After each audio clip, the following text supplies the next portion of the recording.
I'm not a player, I just fuck a lot. From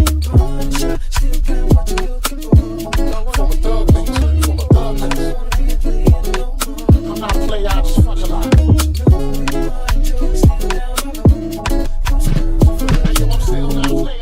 Hey guys, hope you're good. My name is Sifumbethe. Today, oh damn shit. Funny enough, like today it's a new year, it's a new beginning of new things, and we thought like we should come with a new banger. For sure, like okay, this is a new individual. Today we're with Mr. Jiyaad Peterson. I don't want to introduce him too much. I'm thinking he's gonna actually give it himself over, like, and say who he is as a person and how he actually got here. But I won't lie, this is gonna be a definite show offer to say like a lot of people don't know who we are, and there's a reason that like today's episode is more of Sifumbethe, more of people don't know the knowledge, people don't know the experience and the quality of people that are actually existing in our surroundings. But here we are today. We actually found a literally gem, a gem himself. He's a. Should I introduce you or you introduce yourself? You can go back to No, us. you wanna go ahead? Okay, let me just say, this is an honor for me to actually find a few people that actually have a talent and actually learned from an early stage how to become sufficient in what they're doing. And I'm gonna let him actually introduce himself to see and actually give you guys a clarity of where he's coming from and who actually has he become so far, and actually how his career is gonna go further on. But nice to meet you, man. Nice to meet you. First, I want to say thank you guys for obviously inviting me and having me on the show today. It means a lot. So, my name is Jiyaad Peterson. I'm 17 years old, born and raised in Petersen, the area known for gangsterism, drugs, and all the different types of substances. So, when my journey started obviously when I was young, the age of 5 years old. I think every young child or teenager's dream is always you want to be a professional footballer. Yeah. You know, so I started playing football at the age of 5. Obviously, that is just the start of my career. We had just started having fun, and when I got to the age of 10, I think that's where I took it more seriously. And I went for trials at different clubs, some reject you, some accepted you, you know. But yeah, I stopped playing football at the age of 14, I would say, 14 or 15, very early in my career, and due to setbacks as well and injuries. So many people just ask me, why did I stop playing football? You know, and then I just said, you know, God has other plans in store for me.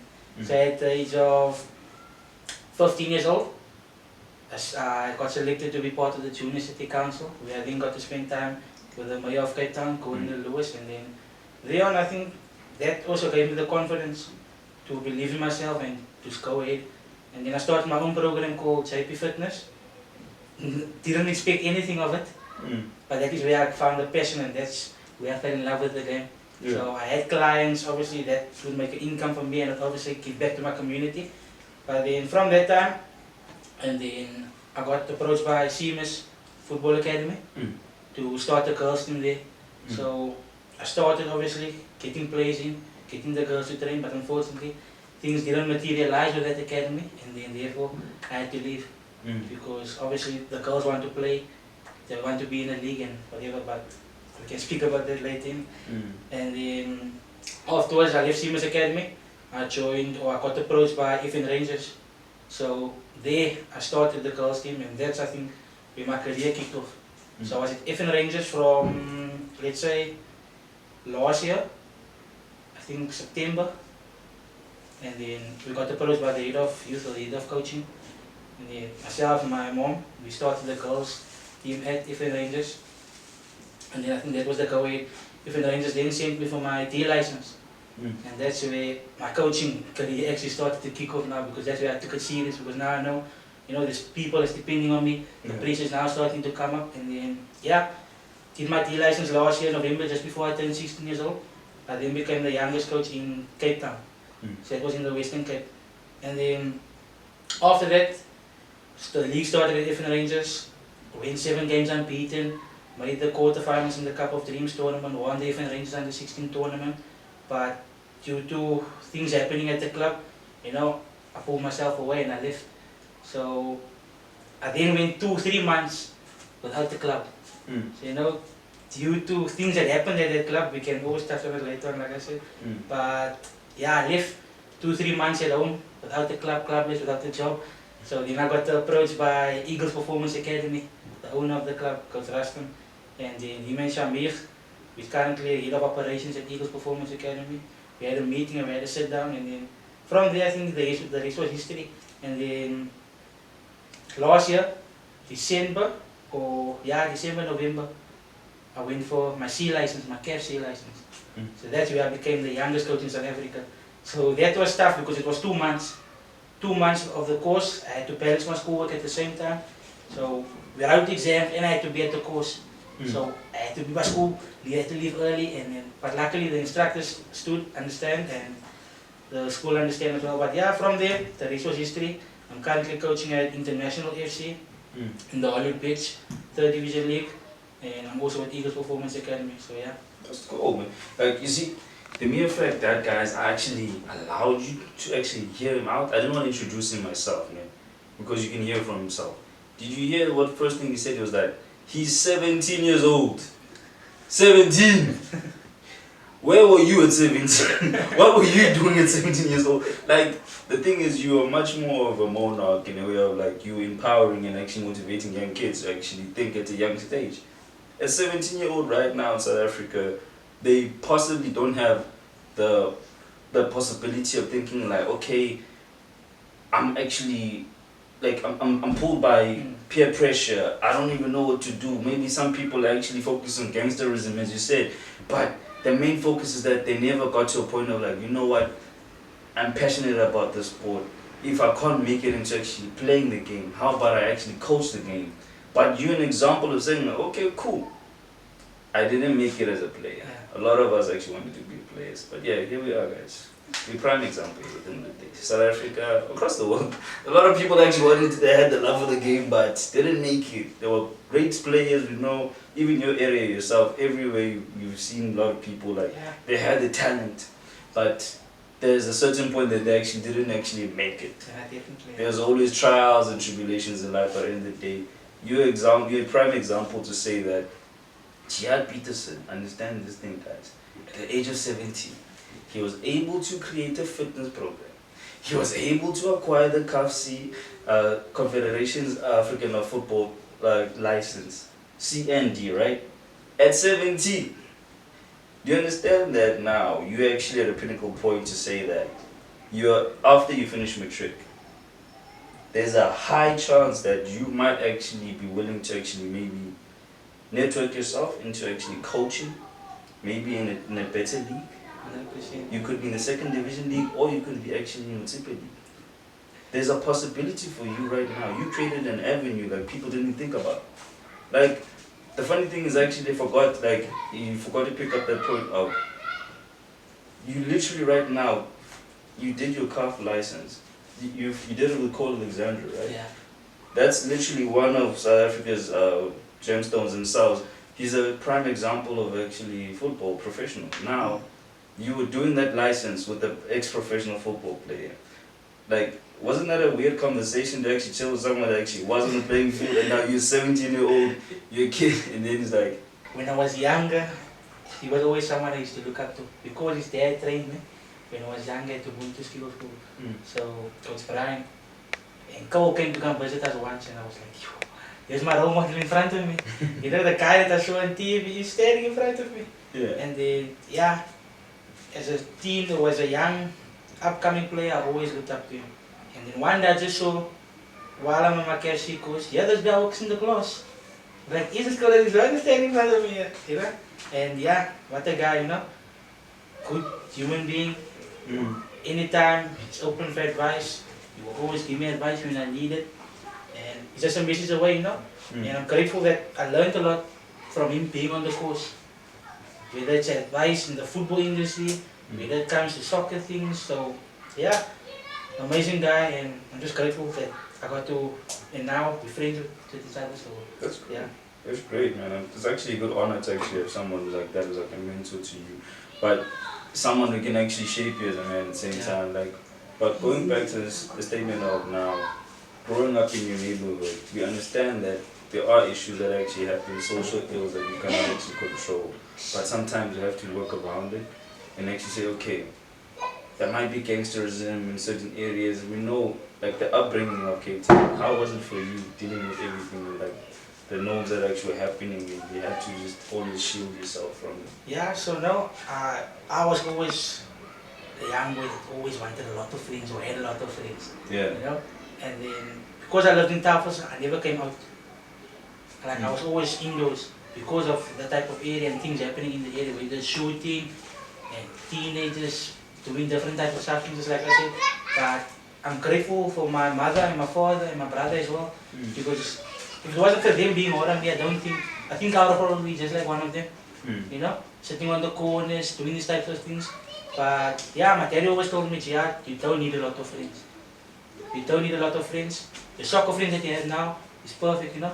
So I had my friends, all my friends was in Westridge with my grandma. Like, so every time I would go down, I would just be with my friends that is in Westridge. So I always had this big group of friends or things. So like now, you all grow friendships. Yeah, you know, you're not. If I look at myself now, this one is smoking there, this one is partying there. It's all these different things, but I never judge them. Like I will person, I will greet you, Dan. But yeah, we the same friends that grew up till this day, and the parts we're going. It's sad to see as well, but I wish them nothing of the best as well in their career or whatever they're busy with. But growing up in the area, it was tough. Honestly, it was tough for me because, like I said, the type of area it was, people dying every day. So yeah, I'm glad I'm out of that situation now, or I'm just focusing on now what's best for me and what I can do to help better my career and help my parents as well. That's good, man. Like, you cannot control other people. The only thing you can control is yourself. That's a good thing that you're actually learning it at a certain point. You actually had the good surrounding, and your parents actually shaped you to be the person that you are. Like, okay, discipline yourself away from certain things because it might distract you. 100%. And you actually got to a point of like actually noticing certain programs that you would do within the community. Like on that pinpoint, we actually created a fitness program within the community, and also now within the areas of Westridge and also Tafels. Like, you are one of the people that they know that can actually shape their youth, because there are programs that have been created in the area itself. And I've actually seen, I've been to Westridge, and I've actually noticed that there are even programs like the Hope Foundation, and then like RLAD, and then you're seeing that now people are actually moving away from certain habits in a way, because they're actually seeing that there's a better future and other things. Because if you allow your environment to actually predict who you are in your future, it might actually impact you in a heavy way. So you were actually aware and actually saw everything happening. Like, you know what, as an individual, my surrounding doesn't actually predict what will actually my future to be. You one of the people that actually can say, like, for example, Benny McCarthy. He was literally from Hanover Park. Yeah. But he was protected by everyone else because they could see, okay, cool, this kid has something that's going for him. Let's protect him and actually shield him from everything else, but for him to just focus on his football. Yeah. That's exactly what's happening to you, where now you are in a location where a lot of these things are happening in front of you. You see it. It's not like you don't see these ills happening and these crimes happening. You are aware of what's going on, but at the same time, you are shielded from that, so that you're not going to get impacted, because you are most focused on what you're doing as your skill and what you're doing with your teams itself, which is actually commendable. Yeah. They can actually give you a round of applause. I'm pretty sure, like, so that's much just playing, guys. This is one of you guys' crowns, is right here. Like, you guys are doing a good job, you see. But how has it been as the journey itself, creating these programs, where now there's also other levels also supporting you guys, also these teams that are actually coming in Cape Town. So are you willing to see and say, like, I want to actually approach them, or I want to reach a certain point to actually coach one of the teams in Cape Town who's actually like competing in the big leagues? What do you see? What's your next plan? So yeah, my program when I started, obviously that is one thing that no one believed in me, to be honest. Yeah. When I came to my family and I said, look, I have this idea of starting this program in order to not just help out the community, but to help myself out as well. You know, they laughed at me, and in that moment they probably didn't think I was serious or whatever, but because of me starting my own program and creating my own brand, and eventually having my own team to run the program as well. So yeah, from there it was just history. And even now, like you said, our labs and the Hope Foundation, Hope FC, that is something brilliant they're doing, you know, coming to our labs, doing community work, doing certain workshops, and I think that helped us a lot. So I started coaching at Saringa Spurs, not just helping out, but not like physically thinking of, hey, this is a career for me. So Saringa Spurs obviously my family's club, and then eventually I left to obviously better myself and my career. So yeah, my next move, it's obviously it has to be bigger than what it is now. So now I'm coaching the third division a little bit. Now I have to ask myself, where do I see myself after high school? Yeah, that's a Do good I see question. myself being still in the hard little bits? Do I see myself being abroad? Do I see myself, like you said, in the ABC Champions League? Do I see myself in the NFD, PSL? You know, only God knows from there, but I know where I see myself from now, and it's only going to be hard work for me. Okay. You know, nothing is going to come easy for me, and yeah. If you could actually like imitate or actually say like which coach in South Africa, which coach's style of play do you actually say I implement the exact same approach of football? So, you know, one thing that I learned at my KFC, whether you go to a club, whether you watch football, you as a coach, or if the club don't have a philosophy, you should always implement your own style of play. Yeah. So, okay, I don't watch, to be honest with you, I don't watch much coaches here in South Africa, but one coach's style who I like to I follow as well is Pep. No, Because South Africa. South Africa. South Africa. Leave Pep. I'm not a man don't watch South Africa, supporters. but Which if South Africa? really I don't, if I'm honest with you, I don't watch. But if I would look back and I would go to my old club, I would probably say Kosarasha Daniels, who is doing good at the moment. So the style of football is like very attacking, defending, wing backs. So have you ever checked out Gavin Hunt's style of play? yeah, he had the old style, but He's good. He's good, good, that's what I'm but trying to say. Like, have you looked at his style of play? yeah, His approach to football, think about it, within all the areas, in all the cities he's actually coached, and all the teams that he's coached, have you ever noticed his style of play is like Peter Musimane and Gavin Hunt's style of football? Yeah, no. Is actually commendable. You can see the system actually works as long as there's the right investment into it. They're very successful coaches, you know, they always have experience as well. But like I said, I don't watch much South African football. Only focus on European I just don't see myself being in South Africa, you know. I just see myself being abroad or wherever I see myself in the next, not even 5 years. As soon as I can go, I will go. You go. You know, I'll take the opportunity, whatever clubs approach me, I'll definitely take it. And I think the club where I'm at now, I'm surrounded with the right people, you know. Coach Shamir, Coach Raskin, Coach Idar Burning. Those are all people that I can go to and will give me advice. So, yeah. It's a good approach, yes, man. You're good at what you're saying. It is actually right, yeah. But you must also think about the fact that there are possible opportunities within the country where you can actually start off. Because now you must understand your industry is coaching, so there are not a lot of people actually scouting coaches from South Africa. No, 100%. Without actually having accolades or experience within the certain divisions, because it would be best for you if you say like, okay, I went to job shadow maybe a team in Europe, let's say QPR for example, that side. Then you can actually say I was mentored underneath this individual or this coach's technical staff. Then I can say, okay, I can use my networks to work in that constant. But while you're still here in South Africa right now, you're still in the third division, you're gonna have to find a way how you can build your platform, how you can build your career. Okay, now what's the next step? My networks need to work for me, and actually the teams that I work for, the teams that I actually support, they must play my game. So that someone else can actually come to you and say like, hey Jay, like check this out. I need you to come to my team. I can see that you could actually work very well to actually make my team win the league continuously back to back. That's another platform to give people a nice motivation to say that, Jiyaad, you know that you can do this, right? You know how to actually execute in a certain way. That's going to motivate people and motivate the whole entire team. Where you're going to also bring people from your former team itself to say like, if this team needs a certain characteristic or a certain style of play, this individual can actually play into it.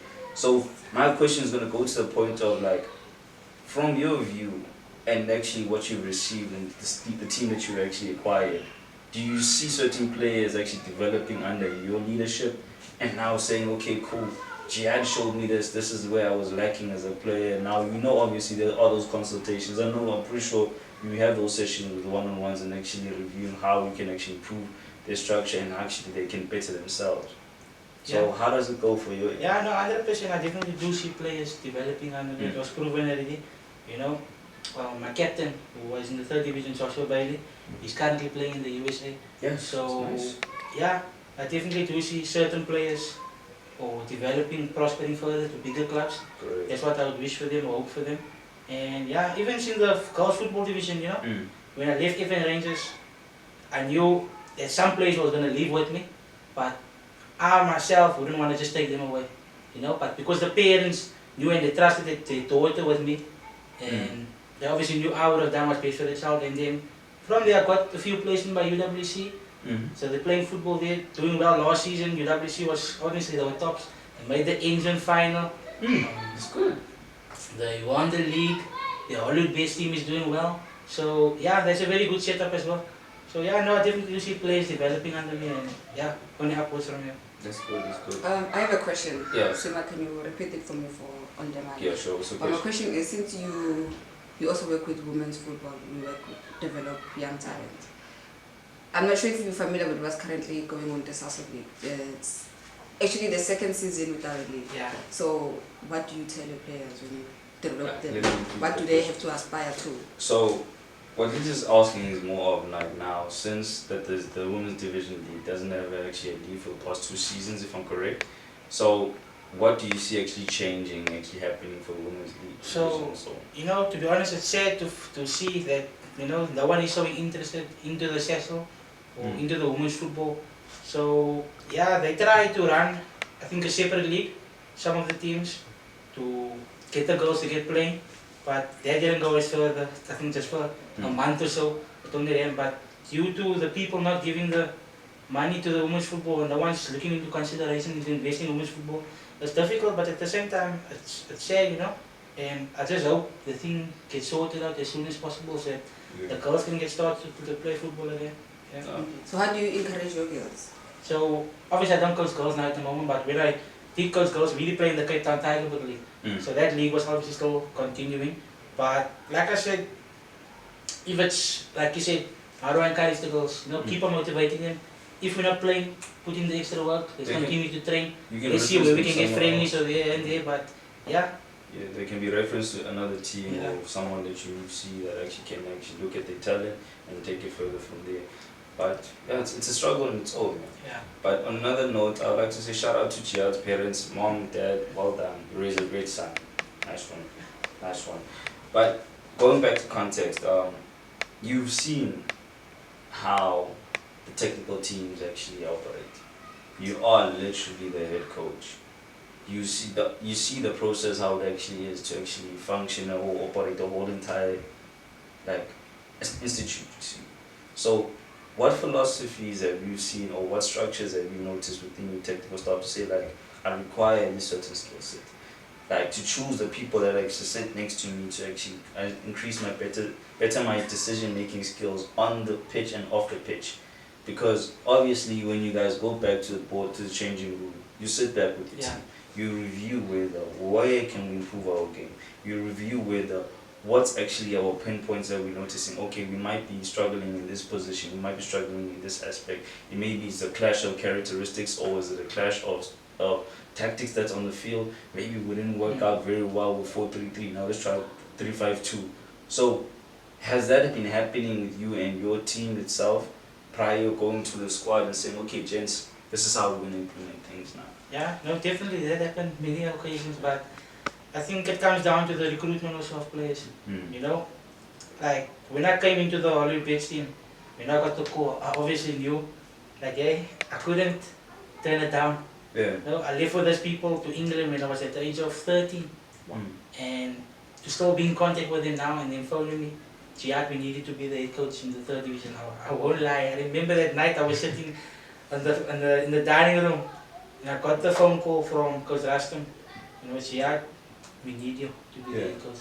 I was like, head coach? I never even coached a men's team before.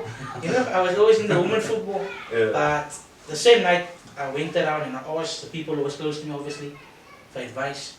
And then they gave me advice and I took the advice. And one special person also, someone who's close to me, asked me, am I fearing anything? You know, and I said, yeah, I'm afraid to lose. Yeah, so everyone's afraid to lose. I was afraid to lose because obviously I'm young. You're going into a 3rd division, which is obviously semi-pro. Competition is high there. You know, it's tough. Intensity is high. And obviously, the next day, I get the call, Jiyaad, you're starting, you have to take the team for the session. Mm. You know, it's like, yo. But eventually, you know, with the support of the club, with the support of the players, you know, when you came in, my job as the head coach, obviously I had to set down the rules from the get-go. You know, once you have the discipline installed into the players, Yes. they will respect you all the way. Correct. So from there, we had the bunch of squad who went to the CAFTA tournament, won the plate section, and that place obviously came back. And then from there, I recruited in certain positions as well, where we need to strengthen and obviously go to the head of operations. We ask him, look, what do you think we can still do to improve the squad? Mm. And then he will obviously give his input as well. But like I said earlier, I was afraid to lose. But if I look at it now, we're competing for the league. Yeah. So What position yeah, are you in right now? we third. You're number 3. Okay. So yeah, it was difficult, but we keep on fighting and we keep on pushing. You know, we stay grounded, and then we can only go upwards from here. Yeah. You actually noticed me something earlier on about the CAF like tournament that you guys Yeah, in right well- now. How does it actually work in terms of like, is it actually you guys are touring the continent, or how does it work? So the Bale tournament, Yeah. it's the biggest tournament in Africa. So it takes place at Erika Park on the Easter week. Okay. So what happens is, from last year, December, till now, playoffs run. So every stage, if you win, you go to the next round. If you win, you go to the next round. So today we played round 5. Mm. So we go into the next round, into the round robin. So now we get put into groups of 4. And the top 2 teams in each group go through to the bigger tournament, to the actual tournament. Mm. So it's a process, but you know, the harder we work in the training ground and the results will show on the match. We played today with 10 men. Ah. 10 men from the get-go, from the off, you know. Sometimes things is not gonna go your way, but Mm. you always have to motivate the boys, keep on pushing them, and yeah, the results shown, and we came over with a 2-0 victory, so yeah. That's good. That's good. Cool. One thing you actually touched on is the discipline that you implement within the team itself. Because at the end of the day, if there's discipline and respect, continuation actually grows. Because now you're having the right structure and the foundation within the squad and the team itself. It's instilled in them that if we're disciplined enough to actually know what we're fighting for and what we're working towards, it's going to give us that momentum and that mentality as a player and as a team to say, okay, this is what the winning formulation is. So you've actually given them the clear direction of like, guys, this is the structure we need to abide by. You building the whole entire team itself, surrounding them to know that you instill the right in terms of mentality within them to say, if we implement these formats within the team, each individuals, because I'm pretty sure there are players that actually are being scouted, Yeah. that you actually say, okay, look, I've seen that there's someone actually seeing that you are needed in another division. Your style of play is actually improving. Yeah. And then now you also have to review on your side to say to the team like, okay guys, I need you to also look for replacements. Yeah. We know how teams work at the end of the day. A player won't stay forever. True. A coach doesn't stay forever. Okay. It's impossible. You know that there has to be somewhere a player has to be sold, a player has to be loaned out to actually get more game time. Yeah. Have you experienced those issues where now players like, coach, I see myself doing more, but current status right now, I'm not really receiving that input, or I'm not receiving those minutes.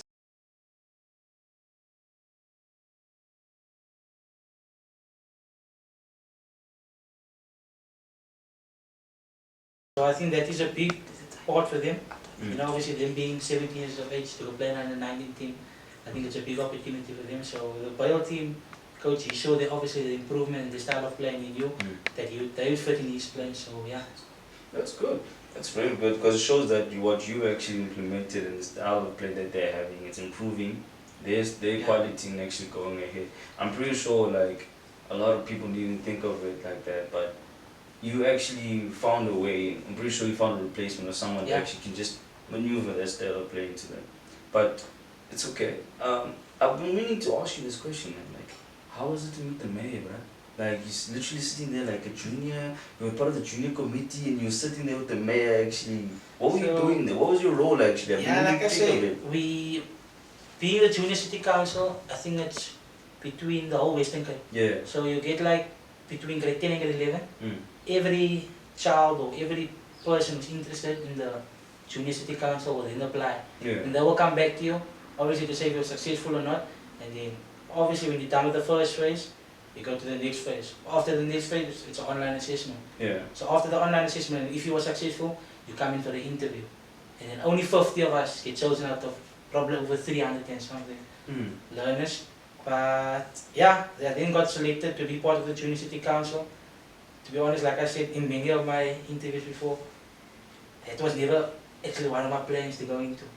My mom always told me, Jiyaad, come, we can apply for enough of this, Yeah. with no expectations, and then, you know, we did it. And I was like, Mommy, I'm not a public speaker, I can't speak in front of big crowds. You give I me said, no, confidence. you're gonna come. And they obviously there from the Junior City Council, but they helped me into my public speaking as well. Yeah. So you go into political things, you learn about different types of things, and then eventually we got to meet the Junior City, the Mayor of Cape Town, Gordon Neil Lewis. So yeah, and then he obviously was there about graduation. So he then gave us certificates over to us, and yeah, but it's an amazing feeling to obviously So learn and be there. we have to give a shout out to your mom actually. Yeah. It's not you, unfortunately. It's for you. Yeah, no, definitely. It's literally your mom's actually implementation. She's like, you know what, yeah, you're gonna go for this one. Because you know there are certain soft skills a lot of people actually develop from doing certain activities that they didn't expect to acquire. Because it's the same thing as if a kid is actually needing to learn how to actually to defend themselves. The best option is like take them to karate, take them to something, take them to a sport where it's gonna require them to actually build relationships at the same time, learn a skill. So some kids will say like, I don't like football. Okay, which sport do you see yourself playing it? Because we know that there are some kids that actually get bullied because maybe they're not the best at that sport, but it doesn't mean that they are not skillful in other things. Because there are some kids that can be skillful to actually play a sport. There are some kids that are skillful to be a debating individual. Everyone has their strong suits. Yeah, everyone is. You see now, for example, your mom told you like, you know what, I'm not gonna listen to you.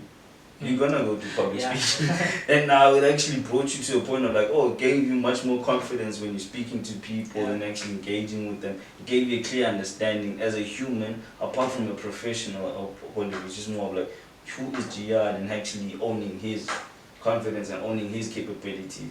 So, if I can ask, what have you learned from your dad and your mom to say like, okay, Jiyaad, if you could take something and say like, my mom taught me these things, these are the main core factors that my mom showed me how to become a better person in the community, and that I would take forever in my life. You know, I think one thing, or it's not just one thing, but many things that I learned from my parents, you know, is to be strong. Be strong at all times, do not give up. If you fall, get up again, you know, and discipline, respect. I think that is definitely one of the three things that I learned from my parents. You know, if it wasn't for them, I don't think I would have been sitting here with you guys today. So yeah, they played a huge role in my life. I'm grateful, honestly, for them and for my grandparents as well. So if I look on a Saturday, you know, or on a match day when we play, those are always the people supporting me. Yeah. My grandparents, my grandma, my grandpa, my mother, my father, my sisters, and my brother, obviously. How many siblings do you have? I have 3 siblings. You're the middle one or Yeah, the last one? middle. Oh, okay. So yeah, those are the people that always support me. Like I said, I'm grateful, honestly. Okay. I'm grateful to have such people in my corner, and yeah. You see, guys, that's what it said. Please support your kids. If your kid says, Mama, I have a talent that I want to actually hire, support the kid. Don't say, no, I don't have time. Make time. Make time, make a plan. Do something to motivate your kids. Because now, this is a clear example. He's 17 years old. He's been able to be supported by his parents and his family to say, this is what you want. Okay, here's a team, here's a sport. Learn the skill. Please invest into your kids and your family members. That's why it's called, there's no envy behind it. It's literally pure intentions. And now you're able to actually share the stage with people that you'd never expect to meet. Like, you are now at a pinnacle point of, I could literally do whatever I want to do in this industry. I have the access into whatever platform I want to be. And I'm literally at a young age where, have you ever noticed one thing, if I can actually assist you with something? It's nice to be the small, to be the small one in the biggest room. Yeah, no, 100%. To be the small shop in the big room, it's the 100%. best thing ever. Because you Definitely. consume all the information there. Like, the most person that's quiet the most, sitting there and just actually listening, is the most powerful one, because you're learning much more than you actually trying to prove a point. Because now you're at a pinnacle position of saying, I've seen how I actually implement things. I'm learning as I'm growing. There's a saying in my language saying that Sifunda, we never stop learning. We'll die until we learn. Because the mere fact that even our parents still learn new things is a clear indication to say, oh, I didn't know this. I could do it this way. I could do it that way. I'm not gonna go to that cliche. People say there's many ways to kill or whatever. Yeah. But you can understand that you are shaping yourself by information that you consume and you receive. But let's go back to the point of, you've said that there's coaches that actually under your team that you're currently coaching right now that have played a key example to you. Who would you rather see to mentor you? Apart from your Pep, I know you envy Pep, even though are you a Man United supporter or Liverpool supporter? United all the Why in Cape Town everyone's a Man? Okay, there's a culture I've actually wanted to ask. Why is there a lot of people mentors playing support Man United? They're the greatest. No, they're not. Look at No, 4 wins in a No, row. not 4 wins now. 4 wins now. It's just happened now. It hasn't been happening for a while. Is it a cultural thing in Cape Town where each location, each area has a specific team they support? If you're in Mitchell's playing, only support Man United. If you're in let's say Kells River, everyone supports Liverpool. If you stay in Hanover Park, everyone supports Liverpool or whatever. Is it a cultural thing or just happens that Nah, certain people? I don't think it's a cultural thing, man. I think it just happens to certain people. Nah, I don't believe it. Yeah. I don't believe that. Even for me, I don't take Cape Town like Man City supporters seriously. For me, if you're a Man City supporter, you started supporting football 2015, meaning that you're not supporting. You don't know football. I'm not denying. They still stand by the statement. Yeah, But- so someone I mentor, like, You just support the winning team. or someone who should mentor me. Yeah. Who would you see would mentor you to say like, I would like to learn a few things from this individual. Apart from saying yes, I'm a coach, but you are willing to actually say, let me sit back and watch. Because for example, in South Africa, there's been examples where now, like your Peter Misimane. Your Peter Misimane actually had opportunity to actually have 3 other coaches that were in his technical squad that he could actually uplift and show them how the game goes. After they departed from him, they also were successful in the other teams. Yeah. Like, you know, for example, your Peps actually coached, it was like Ole was under his technical team, his assistant. Even Enzo, who coached Chelsea, was his assistant. Now Arteta, coaching Arsenal, was his assistant. Successful. You see, so who do you see maybe saying, okay, for now, like in the next 2 years, I would like to maybe just serve under this individual, just to build up and actually give me a much more overview of the game at a better position? So, definitely someone who I also speak on a daily basis with. I think so. Who I would like to mentor me has to be Coach Amir. You know, it was proven. Barrel quarterfinal, engine final, knockout winners in the league, league winners, coach of the tournament. So yeah, I definitely think he's someone that I would like to mentor or would mentor me. So you know, I always learn. Give us more understanding of Coach Amir. So Coach Amir also holds a CAFC license. Yeah. That guy's traveled the world already. So which team does he coach so far? So he's the head of operations by Sifumbethe Eagles and Eagles Performance Academy. So he runs everything. So yeah, definitely him. He's very successful, honestly. It will sound like I'm glazing him, but he's very successful, you know. I learn every day from him, whether it's from training sessions, whether it's from analysis sessions, whether it's just speaking to each other, you know. He'd always give me advice on how I could better myself and to help the team as well. So yeah.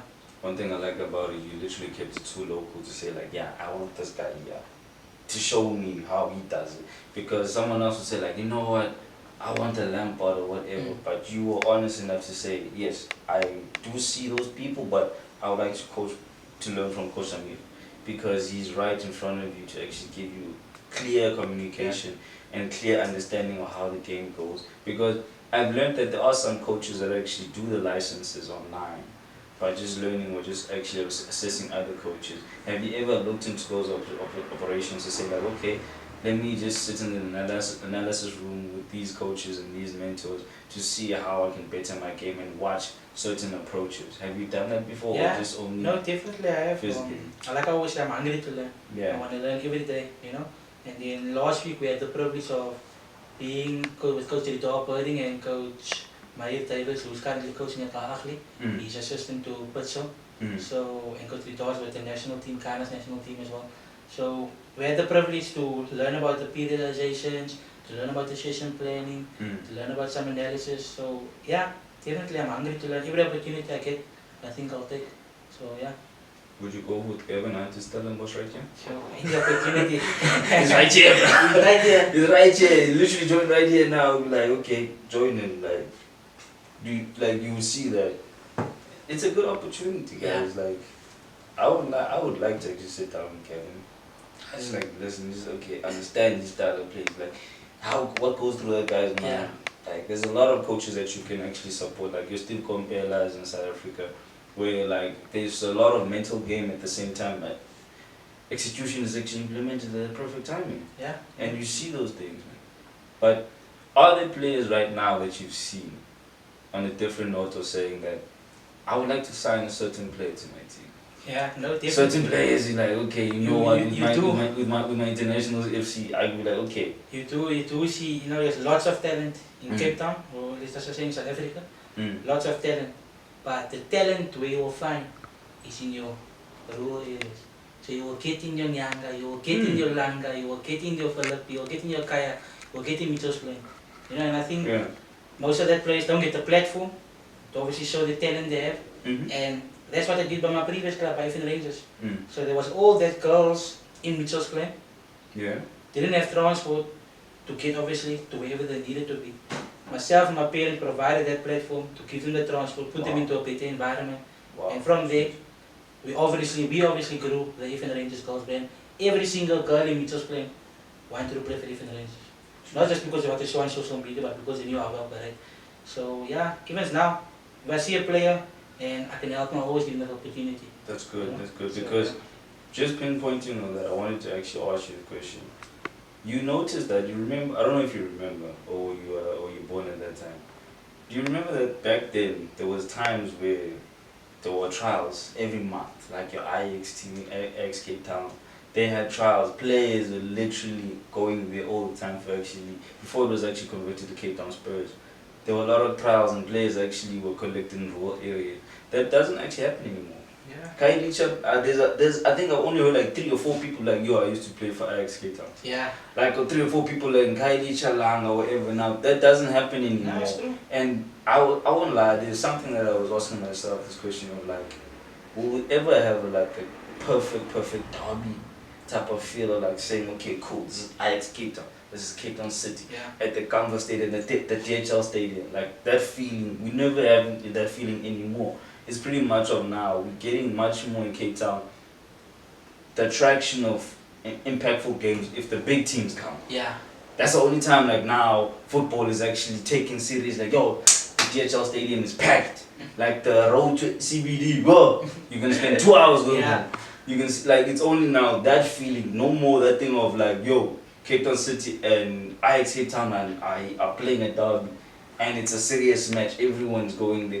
Do you think that now the football in the city is actually changed, or is actually trying to revive itself? Because now Cape Town City is signing players, Cape Town Spurs is also signing players, there's development on both ends. I think Cape Town City right now is on the top 4, top 3. Do you see that now happening again, that these two teams or these two monarchs coming back into the Premier League and then now competing with Stellenbosch to actually create that derby feeling of actually saying Western Cape football is coming back to actually build and actually remain undefeated in a way? I definitely think Cape Town City will come back. Okay. I definitely think they will come back into the PSL again. We'll come back Cape Town Spurs, the way things are going there, I don't think they will come back in. There's a possibility. There's a possibility. So yeah, I know 100% there will be a possibility. Next 3 years or 2 but years. when it comes to players, it's proven even in our national team. If you look at the national teams, you will see it's just players from Joburg. Players from Joburg, you will hardly see players in Cape Town getting selected to be part of the national team. Whether it's Banyana, whether it's Bafana, you know. So who's actually? I think it's only Lyle Foster that actually came from Cape Town is actually in the Bafana squad. I haven't seen anyone else. That's what I'm trying to say. Him and Ikaram Reynolds, I think. Yeah. So yeah, it's difficult for our boys to get into this type of squad, but like I said, I think by time will tell how things will work. But no, definitely, I think we all see a Cape Town derby happening against them. How many years? Let's give it 2 years. You say 2 years. Let's give it 2 years, and then we see what can happen. Yeah. I don't know. Maybe you might be coaching one of them. We don't know. Life happens, man. Life happens. But my view of things is more of the football in South Africa, holistically, I was actually assessing the other day that there are a lot of situations that actually prevent players from joining teams. It's either it might be political or it might be because the player has a certain stigma Yeah. behind outside of football. Do you ever think that can actually be filtered through and actually say like, we wish to motivate players on having PR training, financial literacy training, and at the same time knowing how to handle the finances? Because we've had this conversation before where like a player could be the best player in the league, And he doesn't have the finances. but the moment the career stops, everything stops. Yeah. And then now there's nothing that can be filtered through or funneled through for them. What do you think maybe, or what implementation have you done with your team to say like, if anything is to grow them, this is how they handle themselves? How can they discipline themselves enough to actually say, after playing my game, let me look into other things? Yeah. Like, let me finish my matric. Do your players actually think about, okay, after football, is there anything What's else? next? What's next? Because it's rare to hear football players speaking about maybe other business deals, or maybe uplifting their education. You see, so I don't know. What have you seen on your end? So yeah, I always try to encourage and motivate. Yeah. Whether it's the football players or just people in general. Yeah. So I always encourage, finish your schoolwork.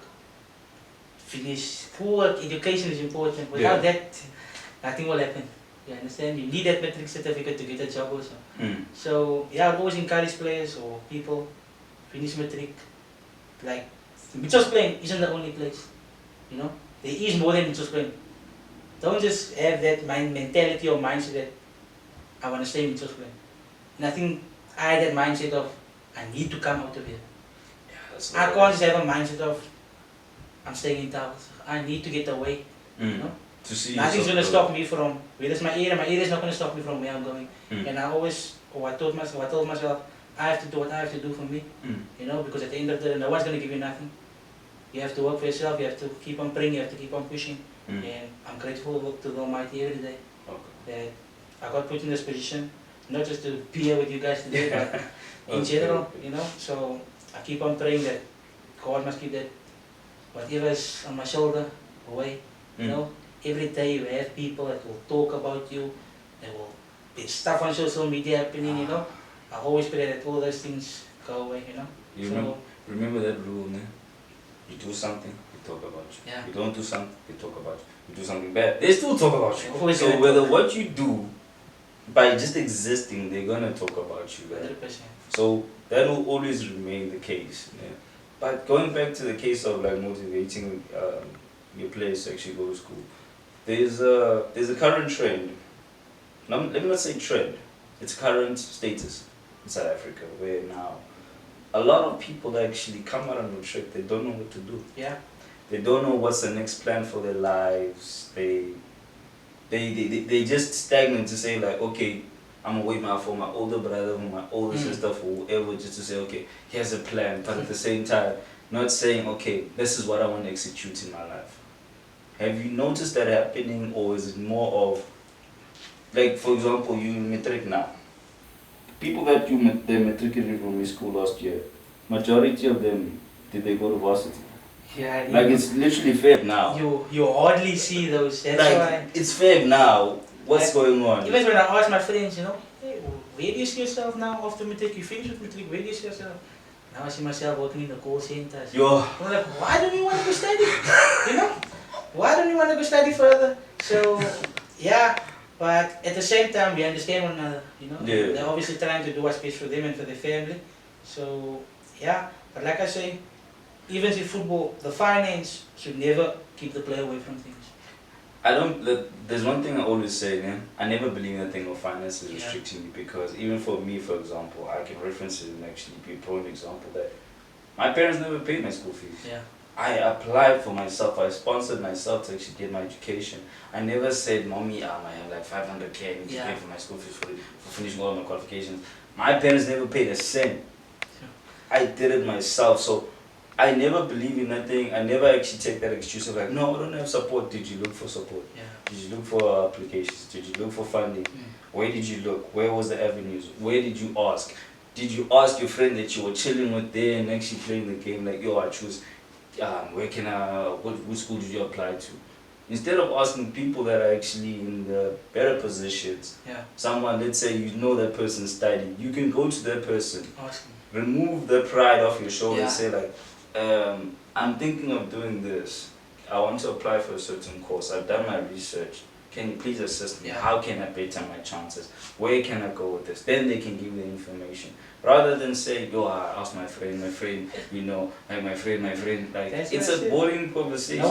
No one will give or do anything for you if Yeah. you're not gonna go. You're not gonna look for the information. Yeah. What's gonna happen? So that's what I've asked myself of, like, footballers need to actually give that opportunity, or literally, this is our youth itself, all South Africans in our holistic overview, to give that opportunity of being human, to say, I know I don't know it all, I know I don't have it all, but at the end of the day, for me to achieve what I want to achieve, I must ask. Yeah. Like I remember my former teacher, Mr. Fox, used to say, you must ask anything, small or big, but you must ask. Because if you don't ask, Never gonna know. what are you gonna know? You're gonna say I know it all. Yeah. Every room you walk into, I know. Yeah. You're not gonna say, have that moment of removing your pride and be literally humble enough to say, I'm not at that 100% position, but I'm willing to actually invest into myself to say, how can I better this? How can I do this? Let me ask. Hello, Mr. Banman or Minir, what can you help me with this? Yeah. Where am I going? How am I directing myself in my venture? And how am I going to build myself as a human and as a player and as a person? Yeah. No, 100%. I You see? agree with you. But those are things that we learn, man. But for example, now, if it wasn't for you to actually asking, like, apart from the team, the Mighty Eagles helping you to actually get your license, you asked, what do I need to become Yeah. a professional coach? Because, for example, there are coaches in different cities, like in Soweto, Katlehong, like Durban, like coaches don't even have those licenses. Yeah. I was actually telling my leaders the other day, I was like, dude, do you know that Jiyaad actually has the CAF license? I know of a coach that is coaching right now and he doesn't have a license. That coach is literally coaching and he's coaching in a team and you're like, oh. Yeah, that's what you see the stuff every day. You see this, I mean, you're like, wait a minute. You That see guy, it. he has this kid has the license. That guy doesn't even have it. What happened? What's the difference in You will see. understanding? You of will things? notice immediately. You know, you get those coaches who will show the entire session for the players. Yeah. But if you're going to that CAF course or CAF course, you know, you will be taught that there are certain moments where you need to address things. There are certain moments where you just need to sit back and observe. So, You know? your view right now, currently, it's more of understanding the work rather than the experience behind the work. So obviously, like I said, having this third division or coaching this for the third division is obviously going to help me. Yeah. You know, I'm learning from it, I'm experiencing it from it. Good. So whatever team comes next to me and they offer me whatever, you know, here's my CV, you can see what success I have, what success wasn't there. So yeah. Where can people actually find you, by the way? To say like, okay, this is Jiyaad Peterson, or which platforms, how can they reach you? If maybe there's some offerings for a job or whatever the case may be, or maybe some advice, like a play or someone saying like, hey, I also want to achieve this license. How can I reach you? How can I get a hold of Jiyaad? So yeah, if there's anybody that want to sponsor me, that want to sponsor me, you need a or sponsor. you know, that up for advice, or clubs that want to reach out to me, you can find me on Instagram at Petersen Jiyaad_8, or you can get a hold of International FC and Eagles Performance Academy. Cool stuff. Other than that, we would like to say thank you, Munir. Damn, I'm giving him Munir, but you can't have me. Damn.